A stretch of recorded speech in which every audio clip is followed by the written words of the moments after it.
అబద్ధాలు అవాస్తవాలు పుంకాలు పుంకాలుగా పేపర్లో రాయించి ఎక్కడ మీటింగ్ పెడితే అక్కడ బహిరంగంగా జగన్మోహన్ రెడ్డి గారిని వైఎస్ఆర్ కాంగ్రెస్ పార్టీ ప్రభుత్వాన్ని విమర్శించినటువంటి తీరు మర్చిపోలేం. ఎన్నికల్లో దాన్నే ఎజెండాగా తీసుకుని ప్రజల్లోకి వెళ్ళారు. వాళ్ళ పత్రికలు అలాగే రాసినాయి. స్వయానా లోకేష్ గారు, పవన్ కళ్యాణ్ గారు వాళ్ళ యొక్క ప్రతి మీటింగు దీన్నే వాడుకున్నారు. కొత్తగా 17 మెడికల్ కాలేజీలని తీసుకొచ్చి నిర్వహణలో ఎక్కడా ఇబ్బంది జరగకూడదని, ఆర్థికంగా ఆయన స్వయం సమృద్ధి చెందాలని, పేదవారికి సక్రమైన పద్ధతిలో వైద్యం అందించాలని ఒక గొప్ప ఆలోచనతో జగన్మోహన్ రెడ్డి గారు ఒక రూట్ మ్యాప్ తయారు చేస్తే దానిని వక్రీకరించారు. ఎంత దారుణం అంటే దాని మీద విషం ఎక్కారు, విషం రాతలు రాశారు. బహిరంగంగా లోకేష్ గారు, పవన్ కళ్యాణ్ గారు అయితే తప్పిది, మేము అధికారంలోకి వస్తే ఈ జీవోలన్నీ క్యాన్సిల్ చేస్తాం, పేద ప్రజలకు అన్యాయం జరుగుతూ ఉందని చెప్పేసి మాట్లాడిన విషయాలు అందరికీ తెలుసు. ఉదాహరణకి ఈనాడు పత్రిక అయితే వైద్య విద్యను అమ్మేశారని పచ్చపత్రికలు ఇష్టం వచ్చినట్టు పుంకాలుగా రాసిన తీరు చూసాం. ఉదాహరణకి లోకేష్ పవన్ కళ్యాణ్ మాట్లాడినటువంటి వీడియో ఒకసారి చూద్దాం. ఈ ప్రభుత్వం అధికారంలోకి వచ్చిన తర్వాత మొదటిసారి ప్రభుత్వమే మెడికల్ సీట్లు అమ్మే పరిస్థితి తీసుకొచ్చారు. రేపు తెలుగుదేశం పార్టీ అధికారంలోకి వచ్చిన వెంటనే నిరుపేదలకి మళ్ళీ ఆ మెడికల్ సీట్లు మేము అందజేస్తాము. మెడికల్ కాలేజీ సీట్లు కూడా అమ్మేస్తున్నాం. కేంద్ర ప్రభుత్వం అదనంగా సీట్లు ఇస్తే ఆ సీట్లు తెలంగాణ వాళ్ళు అన్ని వర్గాలకు ఇచ్చేస్తా ఉంటే వీళ్ళు మటుకు సీట్ని అమ్మేసుకుంటా ఉంటాం. చాలా దురదృష్టకరం. మెడికల్ సీట్లు కూడా నిజంగా ఇచ్చేస్తే ఆర్థికంగా వెనుకబడ్డ కులాలకు కానీ, ఈబీసీ కులాలకు కానీ, లేదంటే బీసీ ఎస్సీ ఎస్టీ కులాలకు కానీ రావాల్సిన సీట్లని డబ్బులకి జగన్ అమ్మేసుకోవడం కూడా చాలా దురదృష్టకరం. చూశారు కదా, ఈ ప్రముఖులు, ఈ ప్రబుద్ధులు ప్రస్తుతం రాష్ట్ర మంత్రివర్గంలో ఉన్నారు. నిన్న క్యాబినెట్ మీటింగ్ జరిగితే క్యాబినెట్ మీటింగ్లో చర్చకు వచ్చినప్పుడు ఈ లోకేష్ అనే వ్యక్తి, పవన్ కళ్యాణ్ అనే వ్యక్తులు ఏమైపోయారు, ఎందుకు మోగబోయారు, ఎందుకు మాట్లాడలేదు, వైద్య విద్యను ప్రైవేటీకరణ చేస్తేనే మీరు జగన్మోహన్ రెడ్డి గారి మీద విషం కక్కారే, ఇప్పుడు ఎందుకు పూర్తిగా అప్పళంగా తీసుకొని వెళ్ళి ప్రైవేటుకు దారాదత్తం చేస్తూ ఉంటే మీరు క్యాబినెట్లో ఏం చేశారు తెలియపరచాలని చెప్పేసి అడుగుతా ఉన్నా. అంటే ఎన్నికలకు ముందు మీరు జగన్ గారి మీద బురగ చల్లడం తప్ప, విషపరాతాలు రాయించడం తప్ప మీ ఆలోచన ఏమీ లేదు. దొంగలుగా మిగిలిపోవాలని తప్ప ఎందుకు మాట్లాడలేకపోయారని కూడా అడుగుతా ఉన్నా. ఒక అడుగు ముందుకేస్తే మీరు చాలా అన్నారు, మేము అధికారంలోకి వస్తే ఈ జీవోలన్నీ క్యాన్సిల్ చేస్తాం, ఈ జీవోలన్నీ రద్దు చేసి మరలా పేద ప్రజలకు అందిస్తాను ఆ సీట్లు అని చెప్పారు. ఎందుకు రద్దు చేయలేకపోయారు, ఎందుకు ప్రైవేటీకరణకు మద్దతు పలికి రేపు చర్య తీసుకుంటారో సమాధానం చెప్పాలని లోకేష్ని, పవన్ కళ్యాణ్ కూడా అడుగుతా ఉన్నా. మేమేమి అప్పడంగా సీట్లు అమ్ముకొని లబ్ధి పొందరా. ఏనాడు స్వతంత్రం రానప్పటి నుంచి 2019 దాకా ఆంధ్రప్రదేశ్లో 12 ప్రభుత్వ మెడికల్ కాలేజీలు ఉన్నాయి. మేము వచ్చినాక, మా నాయకుడు వచ్చినాక 17 మెడికల్ కాలేజీలను పెడితే ఈ చంద్రబాబు నాయుడు గారు ముఖ్యమంత్రిగా వెలుగొందిన టైంలో ఒక్క మెడికల్ కాలేజ్ తీసుకురాలేకపోయారు. ఎందుకు తేలేకపోయారు? ఆయన ఆలోచన ఏంటి? ఈ రాష్ట్రంలో ఉన్న ఏ కులంలోనైనా ఉన్నటువంటి పేదవారి యొక్క ఆరోగ్యం గురించి ఎందుకు ఆలోచించలేకపోయాడో సమాధానం చెప్పమని అడుగుతా ఉన్నాం. 14 ఏళ్ళు ముఖ్యమంత్రిగా ఉన్నారు మీరు, ఎప్పుడైనా ఈ ఆలోచన ఎందుకు రాలేదని అడుగుతా ఉన్నాం. జగన్మోహన్ రెడ్డి గారికి వచ్చింది కాబట్టే పేదలు ఏ కులంలో ఉన్న పేదలైనా వారు ఆరోగ్యంగా ఉండాలనే ఆలోచనతో ఒక గొప్ప విజన్తో ప్రతి జిల్లాలో ప్రతి పార్లమెంట్లోనూ ఒక మెడికల్ కాలేజ్ పెట్టాలని, అవి కూడా గ్రౌండ్ లెవెల్లో ఉన్నటువంటి పిహెచ్సిలకు సిహెచ్సిలకు అనుసంధానంగా ఉండి ఎవరికైనా పేదవాడికి అనారోగ్యం వస్తే తక్షణమే ఆదుకోటాకి మరి ఈరోజు మెడికల్ కాలేజీలు పెడితే దానిని వక్రీకరించారు. అవి కూడా కేంద్ర ప్రభుత్వ నిబంధనల ప్రకారం 50%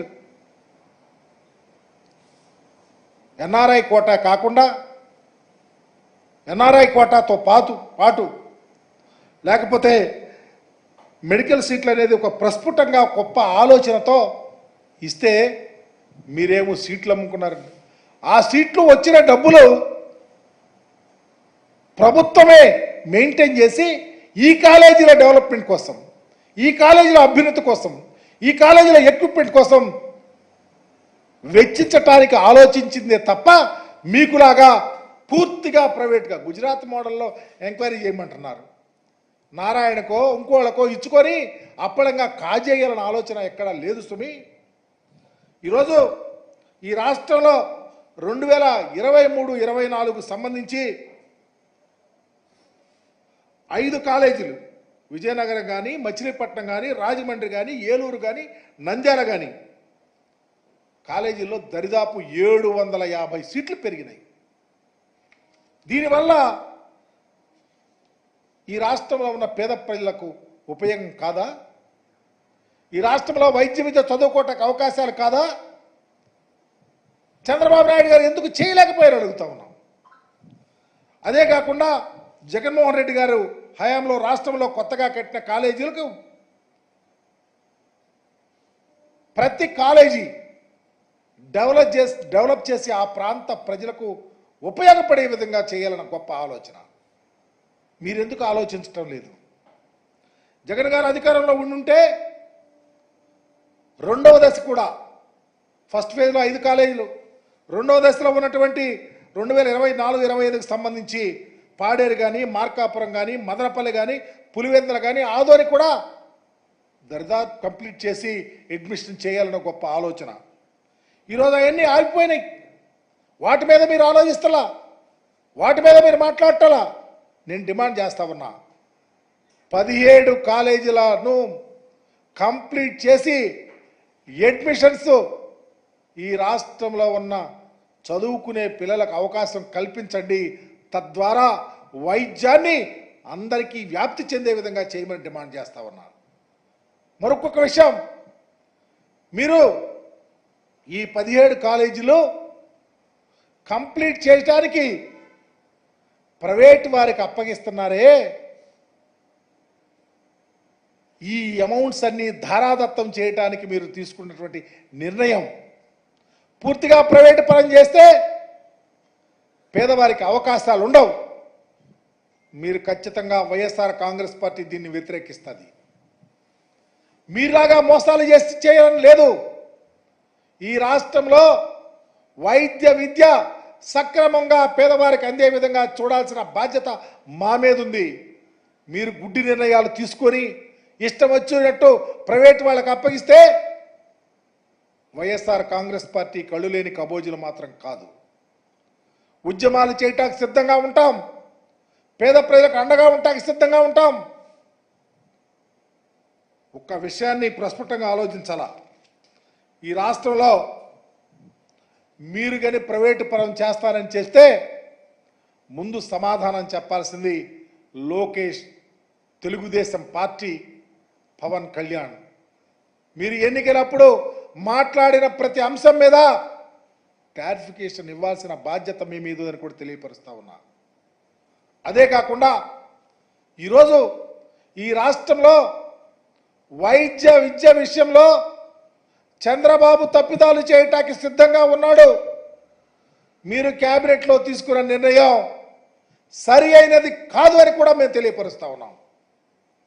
రాష్ట్రంలో 17 జగన్మోహన్ రెడ్డి గారు తీసుకొచ్చిన 17 మెడికల్ కాలేజీలు కంప్లీట్ చేసి మీరన్న కన్వీనర్ కోటాలో అన్ని అడ్మిషన్లు చేసినప్పుడే మీ మాటకు విలువ ఉంటుంది తప్ప వేరేది ఉండదని కూడా తెలియపరుస్తా ఉన్నా. ఇవే కాదు, చంద్రబాబు నాయుడు గారు రోడ్లు ప్రైవేట్ పనులు చేస్తానంటున్నాడు, టోల్ గేట్లు పెడతానంటున్నాడు. ఇదా ప్రైవేటీకరణతోనే మీ పరిపాలన కొనసాగించాలని ఎన్నికలప్పుడు ఎందుకు హామీ ఇవ్వలేకపోయావు చంద్రబాబు గారిని అడుగుతా ఉన్నా.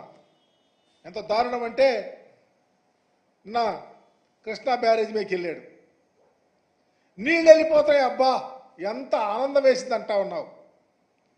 ఎంత డొల్లతనం. నీళ్ళు వెళ్తే నీకు ఆనందం ఏంటయ్యా? నీళ్లు చాలాసార్లు వచ్చినాయి, సంవత్సరాల తరబడి నీళ్ళు వస్తాయి, పోతా ఉంటాయి. ఈయనేదో నీళ్లు కనిపెట్టినట్టు, నీళ్ళు వదినట్లు, సముద్రంలోకి పంపినట్టు పూజిస్తూ ఉంటే ప్రజలను ఇంకా ఎక్కడ నమ్మిస్తావు చంద్రబాబు అని అడుగుతా ఉన్నా. ఇలాంటి అభూత కల్పనలు, ఇలాంటి తప్పుడు ఆలోచనలు ప్రజలను ప్రక్కదోవ పట్టించే కదా ఎన్నికల్లో గెలిచింది. అందుకనే నాకు డిమాండ్, ఎన్నికలలో మీరిచ్చినటువంటి హామీ 17 వైద్య కళాశాలలలో అడ్మిషన్లు కన్వీనర్ కోటాలలో చేయాలా, అలాంటి జీవోలు తేవాలా, ప్రైవేటు పరంగా వైద్య విద్యను అమ్ముకోవద్దని డిమాండ్ చేస్తా ఉన్నా. సార్, మీ ప్రభుత్వమే కట్టిన కాలేజీల్లో బి కేటగిరీ, సి కేటగిరీ పెట్టి ఫీజులు వసూలు చేసింది. పిపిపి పద్ధతిలో అంటే ప్రైవేటు భాగస్వామ్యంతో కట్టిన కాలేజీల్లో తప్పు పడుతున్నారు. మీరు ప్రభుత్వమే అమ్మింది కదా మెడికల్ సీట్లు. మా ప్రభుత్వమే కొత్తగా ప్రారంభించే మెడికల్ కాలేజీలో ఆల్ ఇండియా కోటా పోను 50% సీట్లు కేటాయించాం. 35% self finance, 15% NRI. Self finance courses meant for any courses, not only medical colleges. చాలా చోట్ల ఈ చరిత్రను చంద్రబాబు నాయుడు గారే పురుకొల్పినటువంటి పరిస్థితి కూడా చూసాం, నాట్ ఓన్లీ మెడికల్ కాలేజెస్. అందుకని ఈ యొక్క అమౌంట్ మీరు అడిగేదానికి ప్రస్ఫుటమైన సమాధానం, ప్రతి పైసా ఈ కాలేజీల డెవలప్మెంట్ కోసం, ఈ కాలేజీల అభ్యున్నతి కోసం, ఈ కాలేజీల ఉన్నతి కోసమే ఖర్చు చేస్తాను తప్ప చంద్రబాబు గారి లాంటి ఆలోచన మాది కానే కాదు. Thank you.